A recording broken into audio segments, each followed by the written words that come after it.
নমস্কার বন্ধুরা, সবুজ দ্বীপে সবাইকে স্বাগত। আশা করি তোমরা সবাই ভালো আছো, সুস্থ আছো। বন্ধুরা, বসন্তকাল তো চলে এলো, তো আমাদের বাগানে যেসব ফুল গাছগুলো শীত ঘুমে ছিল তারা কিন্তু আস্তে আস্তে এবার জেগে উঠছে। হ্যাঁ, তো এইবার যে এরা যে জেগে উঠছে, এখন কিন্তু আমাদের এই গাছগুলোর একটা এক্সট্রা পরিচর্যা কিন্তু আমাদের করতে হবে বা একটা যত্ন নিতে হবে এই গাছগুলোর। সেরকম একটা গাছ এই ফুরুষ। শীতের সময় কিন্তু এই গাছটার গ্রোথ সম্পূর্ণ বন্ধ ছিল। এখন যেই বসন্তের হাওয়া পেয়েছে, এ দেখো আস্তে আস্তে এর কিন্তু নতুন পাতা বেরোনো শুরু হয়েছে। এর থেকে বোঝা যাচ্ছে গাছটা কিন্তু এবার শীত ঘুম থেকে উঠে পড়েছে। তো আমরা এই শীত ঘুমে যখন গাছটা ছিল তখন কিন্তু কোনো কিছু খাবার দিইনি গাছটাতে, শুধু কি যখন টবের মাটি শুকিয়ে গেছিলো তখন শুধু একটু জল দিয়ে গেছি, আর কিচ্ছু নয়। তো এখন কিন্তু এই গাছটার আমরা একটু পরিচর্যা করব। গাছের টবের মাটিতে প্রচুর ঘাস আছে, ঘাস বা আগাছা হয়েছে, এগুলো আগে পরিষ্কার করে নেব। পরিষ্কার করে নিয়ে তারপর কিন্তু এর খাবার দেব। তোমাদের বাড়িতেও যদি এরকম ফুরুষ বা অন্য কোনো গাছ থাকে তার কিন্তু এখনই পরিচর্যা করো। তবে একটা কথা বলি, ফুরুষের কিন্তু ফুল এখন না, ফুরুষের ফুলটা আমরা পাবো বর্ষার শুরু থেকে। তো এখন থেকে এই গাছটা যদি আমরা পরিচর্যা করি তাহলে আমরা বর্ষার সময় কিন্তু প্রচুর পরিমাণের ফুল পাবো এর থেকে। তো প্রথমে গাছে টবের যে যে আগাছাগুলো হয়েছে এগুলো পরিষ্কার করে নিচ্ছি, তারপর কি খাবার দেবো তোমাদেরকে দেখাচ্ছি।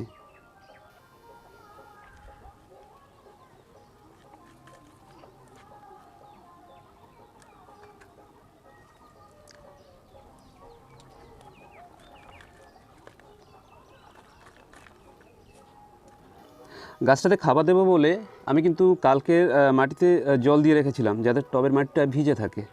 তো দেখো আমি কি খাবার নিয়েছি। এখানে এখানে আমি নিয়েছি কিচেন কম্পোস্ট। এটা কিচেন কম্পোস্ট নিয়েছি 1 মুঠো। আচ্ছা, এটা হচ্ছে এপসাম সল্ট, এটা ম্যাগনেসিয়াম সালফেট, এটা নিয়েছি 1 চামচ। হাফ মুঠো নিয়েছি আমি সর্ষের গুঁড়ো খোল। 1 চামচ নিয়েছি আমি ফসফেট, সুপার ফসফেট। আর নিমখোল নিয়েছি আমি 3 চামচ। আর এটা হচ্ছে হাড় গুঁড়ো, স্টিমড বোন মিল, এটা নিয়েছি আমি 4 চামচ। এগুলো সব একসঙ্গে আমি মিশিয়ে নিচ্ছি।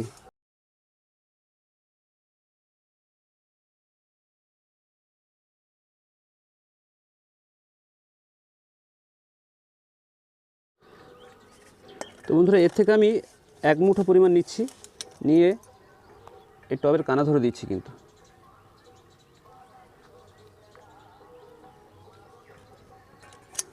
আর একটু দেবো, ব্যাস হয়ে গেল। এবার আমি কি করব, এই মাটি আছে এমনি মাটিটা ওই মাটি দিয়ে সারগুলোকে আমি ঢেকে দেবো।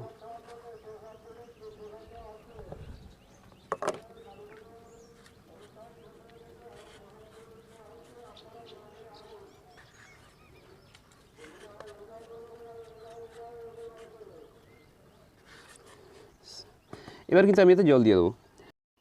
বন্ধুরা, তোমরা হয়তো লক্ষ্য করলে যে আমি গাছের কিন্তু টবের কিন্তু মাটি চেঞ্জ করিনি।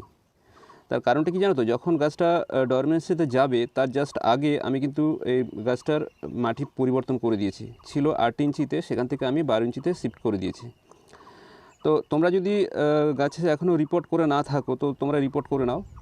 মাটি পরিবর্তন করে দিলাম, সব ঠিক আছে। এবার দেখো গাছের শাখা প্রশাখাগুলো একটু কিছু খারাপ হয়ে গেছে, সেগুলো একটু পরিচর্যা করতে হবে কিন্তু। এবার দেখো গাছের শাখাগুলোতে একটু দেখো যে অনেকগুলো শাখা কিন্তু শুকিয়ে গেছে, এগুলো সব শুকিয়ে গেছে। আমি কি করব, এগুলো ডাইব্যাক হয়ে যায় এই গাছটাতে। গোলাপে যেমন ডাইব্যাক হয় না, এই গাছটাতে প্রচুর ডাইব্যাক হয় কিন্তু। তো আমি কি করব, এই শুকনো শাখাগুলোকে কিন্তু সব কেটে দেবো। এই শাখাটা শুকিয়ে গেছে, দেখো।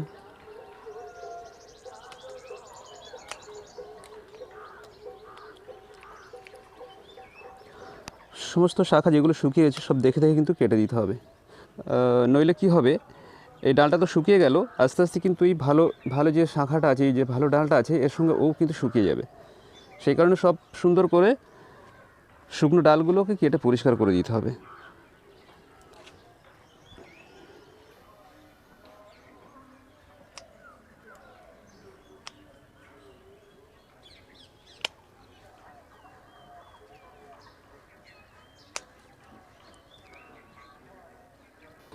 দেখো বন্ধুরা, আমি মোটামুটি গাছটা পরিষ্কার করে ফেলেছি। আর একটা জিনিস তোমরা করবে, এই একটা লাইট প্রুনিং করবে, শাখার এই যে মাথাগুলো অল্প করে হালকা করে একটু কেটে দেবে, হালকা করে। তাহলে কি হবে, ওখান থেকে আবার নতুন করে শাখা বেরোবে। ঠিক আছে?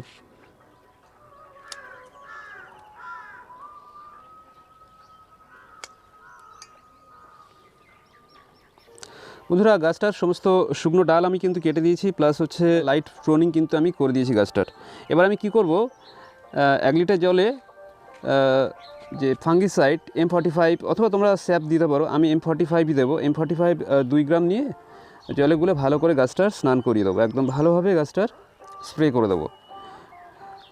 এবার আসি, এই গাছটাকে আমরা কোথায় রাখবো।